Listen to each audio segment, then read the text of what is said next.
শরীফ ওসমান হাদি আর আমাদের মাঝে নেই। ইন্না লিল্লাহি ওয়া ইন্না ইলাইহি রাজিউন। কিছুক্ষণ আগে সিঙ্গাপুরের পররাষ্ট্রমন্ত্রী ভিভিয়ান বালাকৃষ্ণন আমাকে টেলিফোনে এই হৃদয় বিদারক সংবাদটি জানিয়েছেন। ফেসিবাদ ও আধিপত্যবাদ বিরোধী সংগ্রামের এই অমর সৈনিককে মহান রাব্বুল আলামিন শহীদ হিসেবে কবুল করুন, এই দোয়া করি। আমরা সবাই মিলে এই দোয়া করি। শরীফ ওসমান হাদির এই অকাল মৃত্যুতে আমি গভীর শোক ও দুঃখ প্রকাশ করছি। তার প্রয়াণ দেশের রাজনৈতিক ও গণতান্ত্রিক পরিসরে এক অপূরণীয় ক্ষতি। আমি তার রুহের মাগফিরাত কামনা করছি এবং শোক সন্তপ্ত স্ত্রী, পরিবারের সদস্যবৃন্দ, স্বজন ও সহকর্মীদের প্রতি গভীর সমবেদনা জানাচ্ছি। শহীদ ওসমান হাদির স্ত্রী ও একমাত্র সন্তানের দায়িত্ব সরকার গ্রহণ করবে। শহীদ শরীফ ওসমান হাদির অকাল মৃত্যুতে আগামী শনিবার একদিনের রাষ্ট্রীয় শোক ঘোষণা করছি। এই উপলক্ষে শনিবার দেশের সব সরকারি, আধা সরকারি, স্বায়ত্তশাসিত প্রতিষ্ঠান, শিক্ষা প্রতিষ্ঠান সহ সরকারি বেসরকারি ভবন এবং বিদেশে বাংলাদেশ মিশনগুলোতে জাতীয় পতাকা অর্ধনমিত থাকবে। একই সাথে আগামীকাল শুক্রবার বাদ জুমা দেশের প্রতিটি মসজিদে শহীদ ওসমান হাদির রুহের মাগফিরাত কামনায় বিশেষ দোয়া ও মোনাজাতের আয়োজন করা হবে। আপনারা তাতে শরীক হন। অন্যান্য ধর্মের উপাসনালয়গুলোতেও আয়োজন হবে বিশেষ প্রার্থনার। আমি বিশেষ কৃতজ্ঞতা জানাই সিঙ্গাপুর সরকারের প্রতি। যারা হাদির চিকিৎসা অত্যন্ত আন্তরিকতা ও পেশাদারিত্ব দেখিয়েছেন।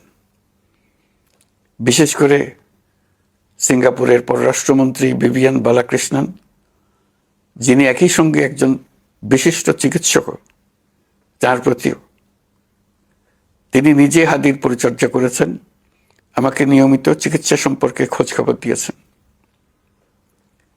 এই নৃশংস হত্যাকাণ্ডের সঙ্গে জড়িত সকল অপরাধীকে দ্রুত আইনের আওতায় আনা হবে এবং তাদের বিরুদ্ধে সর্বোচ্চ শাস্তি নিশ্চিত করা হবে। এই বিষয়ে কোনো ধরনের শৈথিল্য দেখানো হবে না। বিপ্লবী রক্তে উজ্জীবিত এই তরুণ নেতা ওসমান হাদি ছিলেন প্রতিবাদের অনন্য প্রতীক। তার কর্মের মধ্য দিয়ে তিনি শুধু প্রতিবাদ নয়, দেশপ্রেম, ধৈর্য ও দৃঢ়তার অনন্য দৃষ্টান্ত রেখে গেছেন। আমি দেশের সকল নাগরিকের প্রতি আন্তরিক আহ্বান জানাচ্ছি, আপনারা ধৈর্য ও সংযম বজায় রাখুন। আইন শৃঙ্খলা রক্ষাকারী বাহিনী ও সংশ্লিষ্ট সংস্থাগুলোকে পেশাদারিত্বের সঙ্গে তদন্ত কার্যক্রম পরিচালনা করে সুযোগ দিন। রাষ্ট্র আইনের শাসন প্রতিষ্ঠায় সম্পূর্ণরূপে প্রতিশ্রুতিবদ্ধ। আমি আবারও স্পষ্টভাবে বলতে চাই, ওসমান হাদি ছিলেন পরাজিত শক্তি ফ্যাসিস্ট সন্ত্রাসীদের শত্রু। তার কণ্ঠ স্তব্ধ করে বিপ্লবীদের ভয় দেখানোর অপচেষ্টা সম্পূর্ণভাবে ব্যর্থ করে দেন। ভয়, সন্ত্রাস কিংবা রক্তপাতের মাধ্যমে এদেশের গণতান্ত্রিক অগ্রযাত্রা কেউ থামাতে পারবে না। আমরা এখন গণতান্ত্রিক উত্তরণের চূড়ান্ত পর্যায়ে উপনীত হয়েছি। শহীদ হাদি ছিলেন এই প্রক্রিয়ার অবিচ্ছেদ্য অংশ। তার একান্ত ইচ্ছা ছিল আসন্ন নির্বাচনে প্রতিদ্বন্দ্বিতা করে নতুন বাংলাদেশ বিনির্মাণের পরবর্তী ধাপে সক্রিয় ভূমিকা রাখা। অত্যন্ত দুঃখের বিষয়, তার এই মহতী ইচ্ছা অপূর্ণ রয়ে গেল। তার স্বপ্ন বাস্তবায়নের দায় আজ সমগ্র জাতির কাঁধে ন্যস্ত।